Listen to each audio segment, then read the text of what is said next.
Carrefour time naman kami, guys. Oh, ang ganda ng buhok ko. Self haircut. Self hairdo. Tapos sa gulay naman ako. Nandito na naman kami sa orange area, Mandarin. Pero ang sarap niyan, yun lang mahal. Ito? So, 490 guys ang 1 kilo.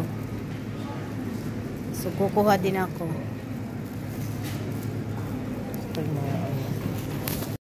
Guys, nagkikrave na naman ang buntis. Nagkikrave na naman ako guys ng salmon. Ah, sarap. Sana all. One pa lang malaki. Ano sila, may 29% discount ang isang kilo. So, ang 99 dirhams 98 naging 69 na lang. Sana. Kaysa masira lang, hindi mabinta, di ba? Gusto ko ito guys, masarap ito.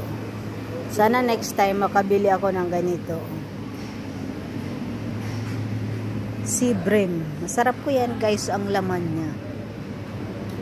Hindi kaya ngayon ng bulsa ang mga price ng isda dito sa Carrefour. Kasi sobrang mahal guys. Kahit yung Big Mackerel ngayon ay nasa 25 dirhams.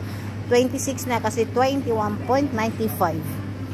Ang tilapia naman 14 dirhams and 60 fils. So hindi kaya guys ng bulsa. Hanggang video na lang tayo.